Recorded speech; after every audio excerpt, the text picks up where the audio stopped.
tadi di band di game pertama dari Homeboys, tapi sekarang sudah ada Aldous. Banyak debut hero baru ya? Betul. Nah ini kita harus tanyakan nanti kepada Bawa nih. Why ada Aldous? Okay. Apakah emang dari segi karakteristik kah atau ada something yang bakal powerful banget lah dari Aldous? Tapi kalau menurut mata Ninja Joji sendiri ya, ini sebenarnya lebih ke arah untuk asuransi untuk late gamenya aja. Bisa jadi. Iya, tapi untuk di arah early-nya ini pasti bakal ada pertukaran biasanya. Untuk Aldous itu di arah mid lane. Karena ada 4 minion. Di arah mid lane, ambil untuk di mungkin 5 menit pertama, baru pindah ke arah XP kemungkinan. Untuk Aldous-nya. Itu kemungkinan yang bisa terjadi ya. Tapi balik lagi ini baru teori aja dari para caster. Tapi balik lagi ini udah masuk ke fase banning yang kedua. Dan ternyata yang di ban selanjutnya adalah Yi Sun-shin. Yap. Homeboys menyadari bahwa repotnya Yi Sun-shin di tangan Versick itu cukup berbahaya. Maka dari itu mereka langsung melakukan penghormatan terhadap Yi Sun-shin dari Versick, melakukan banning terhadap hero tersebut. Nah itu dia ya. Tapi 2 ban lagi dari RRQ, ini kita sebenarnya masih melihat adanya potensi gold lane dan juga roamer. Gold lane dan juga mid laner dari Homeboys. Mungkin saja mereka akan melakukan banning terhadap kedua belah hero tersebut. Kalau untuk di arah gold lane ya, menurut Choji, mungkin saja Brody bisa di-ban atau Cloud ya dari RRQ. Sementara kalau dari Homeboys 1 ban lagi, ini mungkin bisa aja ke arah roamer. Oh tapi enggak, mid lane dulu. Fasha yang bilangin. Sama-sama belum punya mid lane, walaupun memang Faramis ini masih cukup fleksibel, tapi mereka gak mau melepas atau bahkan memberikan space hero area of effect buat kedua belah pihak. Dan satu hero terakhir yang justru ditutup oleh Homeboys adalah mengarah ke area Hayabusa. Iya, ini Versick benar-benar dijepit banget sih. Berarti pilihannya ya mungkin saja tersisa tinggal Lancelot. Atau mungkin ada Alpha lagi seperti di match sebelumnya, kita nggak pernah tahu. Atau mungkin Freddy ini yang akan jadi jungle untuk dari RRQ. Masih banyak banget possibility-nya. Gak tersempit hanya kepada Hayabusa dan juga Yi Sun saja. Bahkan Akai pun masih bisa keluar kalaupun memang nyaman digunakan oleh teman-teman dari RRQ. Tapi satu banning terakhir dari RRQ. Apakah mereka akan melakukan banning terhadap gold lane? Atau ke arah yang berbeda? Karena untuk sekarang menurut Choji Kari bisa sih di ban. Kari bisa banget di ban. Tapi Brody kayaknya lebih ini sih. Enggak, Lilia yang di ban. Oke. Lilia yang di ban ditambah lagi dengan dari Farsha. So sejauh ini untuk gold lane kayaknya masih kebuka untuk Homeboys dengan asumsi bahwa nih Aldous-nya berada di arah XP ya. Asumsinya demikian. Dan menurut Choji, ini power yang paling oke dari Homeboys itu bisa aja di tangan Brody. Karena kalau misalkan memang ada Cloud, sebenarnya bisa untuk Cloud digunakan oleh Homeboys. Cuman problemnya adalah ini burst damage dari RRQ cukup masif dari Call Altar ditambah lagi dengan adanya Ghost Embed dari seorang Faramis. Dan ditambah lagi dengan adanya Call Altar, otomatis Blazing Duetnya bisa saja hanya trading skill ultimate dengan adanya Faramis. Jujur itu salfok banget sama jambulnya Cipu ya. Agak lucu ya. Aduh, salfok banget sama jambulnya lagi. Tapi itu dia ya kemungkinan skenario yang bisa terjadi dari adanya hero yang sudah diamankan oleh teman-teman RRQ. Banning phase yang sudah terlihat tertera jelas dari 10 hero yang sudah ditutup. Belum ada dari area sisi hero yang bisa melakukan inisiasi atau bahkan menculikan. Di sini justru Homeboys mengamankan ke area Kaja. Ini benar-benar fleksibel banget dari hero yang juga diamankan oleh teman-teman dari Homeboys, yang dimana bisa aja dari area si Kajanya nanti mengisi ke area opsi si EXP, sehingga mid lane-nya Warlock ini atau bahkan Aldous masih bisa di mid lane loh. Itu dia bagaimana ini dengan marksman kedua yang telah hadir, Granger sudah ada di depan mata untuk dari RRQ. Wow, ini cukup menarik. Granger dibawa, lawan Aldous, lawan Ling. Apakah akan bekerja untuk di game kedua kali ini? Karena kita bisa melihat bahwa sebenarnya terms and condition-nya ini masih ada juga di tangan Cipuy dengan Hildanya. Kalau emang Cipuy menggunakan Hildanya secara efektif dan bahkan lebih efektif daripada game pertama, ini early power dari RRQ nggak akan main-main.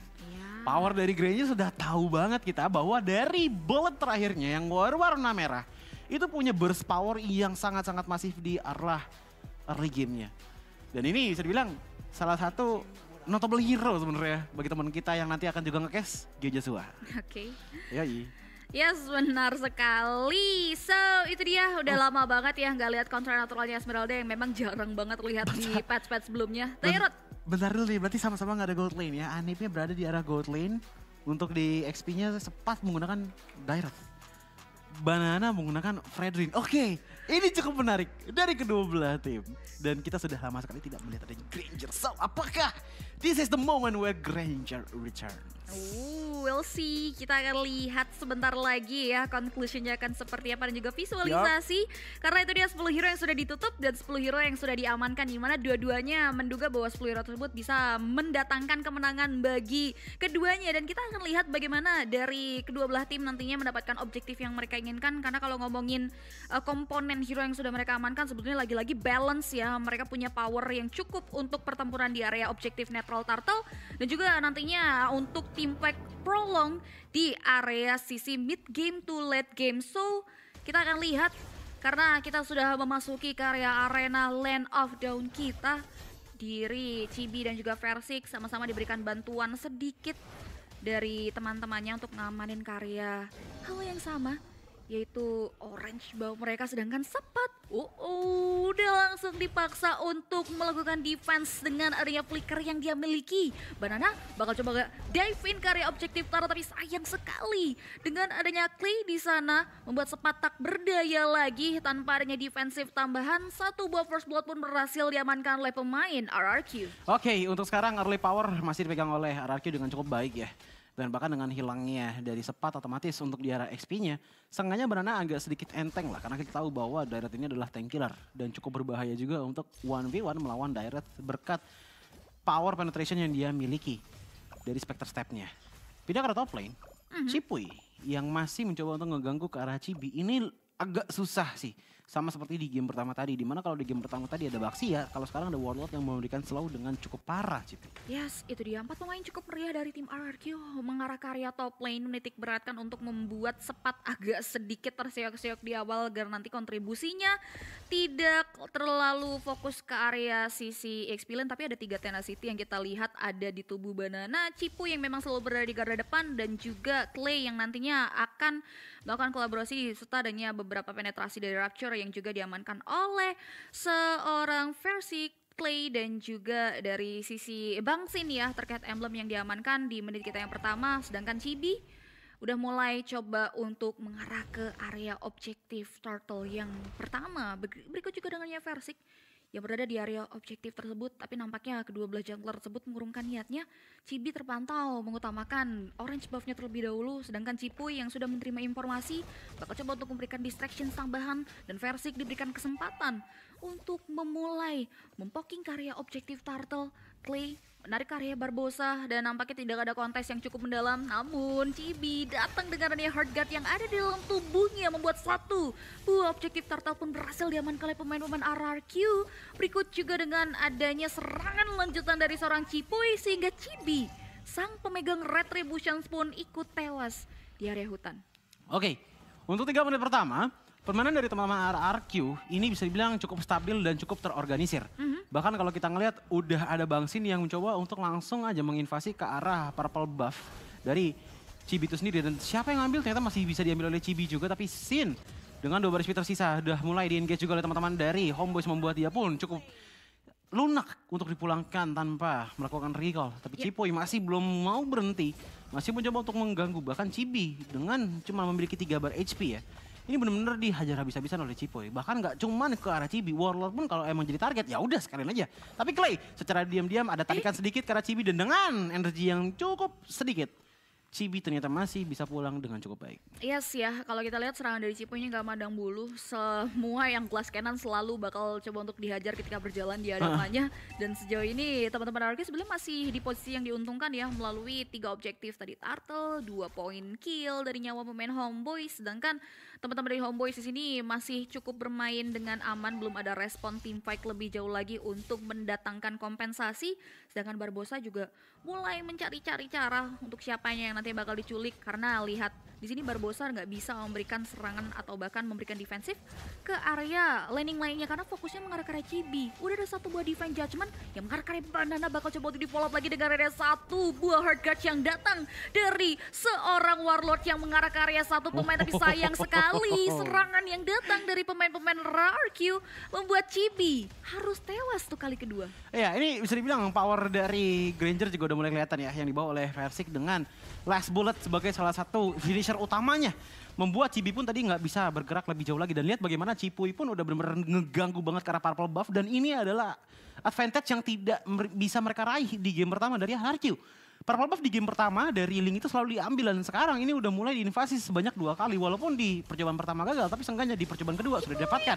Cipui dengan 1 bar HP terakhir akhirnya hanya menjadi distraksi saja karena out of nowhere RRQ dari Versik telah mendapatkan turtle yang kedua dari mereka. Membuat untuk sekarang gold gap ada di angka sekitar 2.700 gold.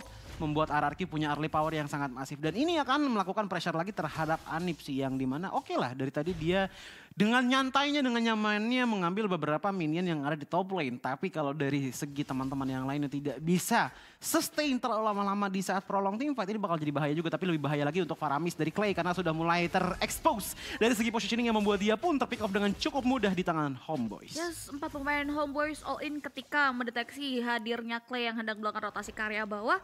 Sehingga 1 pemain ter-take down tanpa dia pertukaran. Sedangkan kalau kita lihat dari area Cipui sendiri bakal coba untuk memantau pergerakan dari Chibi. Dia bakal coba untuk ngisi kekosongan terlebih dahulu. Di mana 4 pemain mereka sibuk di area top lane sana. Bang Sin dan juga kawan-kawan bakal coba untuk memberikan serangan ke area Sepat. Sehingga Sepat harus tumbang untuk kali ketiga. Barbosa menjadi korban selanjutnya yang membuat Bang Sin berhasil mengklaim karya 1 poin kill. Cipui disibukkan untuk memberikan penjagaan. Tapi lihat sudah mulai diikat dengan area 1 buah Papeton Swing yang mengarah karya tubuhnya masih bisa survive. Kita berada di area objektif. Rumputan Cipui masih bisa melakukan regen HP-nya. Tapi lihat playing time yang dimiliki dan God dipaksakan keluar dari seorang Warlord untuk memberikan defensif tambahan. 2 pemain yang low HP. Tersisa ada 1 banana yang bakal coba untuk mendeteksi. Masih ada 1 buah serangan atau bahkan gerakan balik pulang yang membuat Chibi masih bisa bertahan. Itu 2 orang loh, bener-bener ngegebukin terus ke Cipui. Dia jadi distraksi tapi tidak masalah. Buying time sih. Karena di arah top lane sana, tradingnya itu lebih efektif untuk teman-teman dari RRQ. Iya. Mendapatkan beberapa poin kill, tambah lagi dengan Tarat yang sudah hancur, membuat teman-teman dari RRQ pun lagi dan lagi punya early power advantage yang sangat tinggi.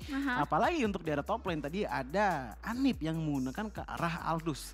Aldous di press seperti itu otomatis dengan tidak mendapatkan stack membuat power yang harusnya dimiliki oleh Aldous lebih cepat ini jadinya lebih panjang progresnya. Yang membuat damage potensialnya berarti ujung-ujungnya paling maksimal itu ada di tangan Ling itu sendiri. Problem yang kedua adalah purple buff tadi sempat diambil sekali dan itu ada sedikit level gap lah harusnya dibandingkan dengan jungler dari Versik yang menggunakan Granger. Yang otomatis power potensial dari Ling pun sebagai damage utama dari Homeboys pun juga agak di tone down sedikit. Membuat harusnya yang kuat dari teman-teman Homeboys itu dari segi durability mereka. Karena balik lagi masih ada Angela juga yang bisa memproteksi dari segi Lingnya. Prolong team fight masih possible tapi lebih possible di tangan RRQ karena mereka punya Faramis. Yes, itu dia ya adanya bantuan tambahan ketika adanya Cold Altar ya, walaupun dengan adanya lagi-lagi ditambah dari cooldown yang dimiliki oleh Cold Altar, tapi kita tahu betul ya Clay bisa maksimalin pemanfaatan dari research yang dia punyai. Cold Altar yang memang penting banget di prolong team fight. Sedangkan udah mulai kembali lagi ke area laning phase. Kita lihat ada loncatan indah dari Bang Sin dengan area 1 buah Falling Star Moon. Mengarah karya Anip, 3 pemain yang memberikan serangan ke area hero tersebut tidak bisa mengklaim karya 1 poin kill. Sedangkan Turtle Camp yang terakhir menandakan bahwa turtle tersebut sudah mulai hadir. Dan dari area sisi bawah kita lihat Versik bakal fokus.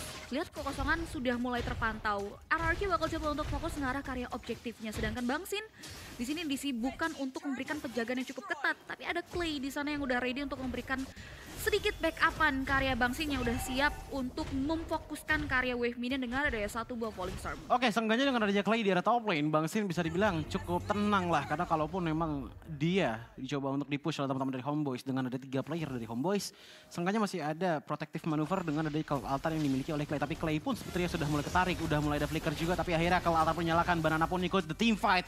Dan bahkan lihat bagaimana Sepat pun sudah diikuti dengan adanya Angela. Mendapatkan 1 kill point terhadap Clay, membuat Clay pun tumbang dengan begitu cepatnya.